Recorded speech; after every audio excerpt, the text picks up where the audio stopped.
m'appelle Michaëlle Bensoussan, je suis la présidente de l'association Prolifique, qui a 5 ans aujourd'hui, qui a été créée en 2009.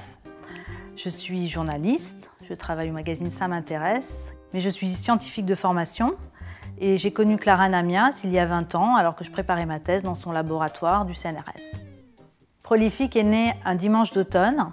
Clara nous a conviés chez elle un après-midi avec quelques amis proches et elle nous a exposé sa situation de chercheur très difficile depuis quelques années car les subventions qu'elle obtenait pour faire tourner son labo ne cessaient de diminuer.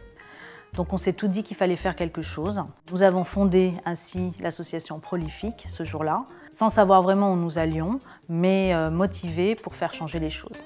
Nous avons choisi le nom Prolifique parce qu'au-delà de la signification de l'adjectif qui décrit quelque chose qui se développe rapidement, ce que nous espérions pour notre association, prolifique c'est aussi prolifération et interaction cellulaire, qui fait référence à la biologie cellulaire, discipline dans laquelle s'inscrivent les travaux de recherche de Clara Namias.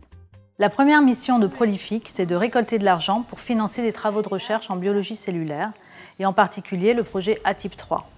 ATIP3, c'est une molécule qui a été découverte il y a 7 ans et dont on a prouvé le rôle de suppresseur de tumeurs dans les cancers du sein. Nous avions aussi envie de diffuser les connaissances, de faire un lien entre le monde scientifique et le grand public au moyen de conférences où des chercheurs de haut niveau viendraient expliquer le but de leur travail, le résultat de leur recherche et où tout le monde pourrait dialoguer. Une façon de souligner l'importance de la recherche fondamentale, une discipline qui permet d'expliquer comment les choses fonctionnent et comment les réparer quand elles dysfonctionnent, comme c'est le cas dans de nombreuses maladies comme le cancer. En 5 ans d'existence, le chemin parcouru par l'association est énorme.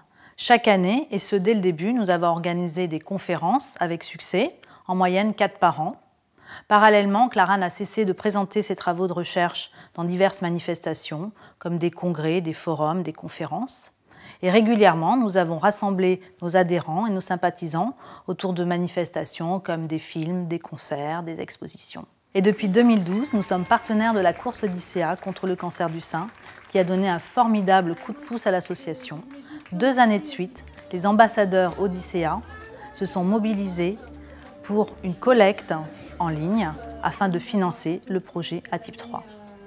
Grâce à l'argent récolté, 70 000 € en 2014, nous avons pu financer un chercheur pendant 1 an, prolonger le contrat d'une étudiante pendant 3 mois, acheter des réactifs et du matériel pour faire des expériences, financer des publications scientifiques, aller à des congrès pour les présenter.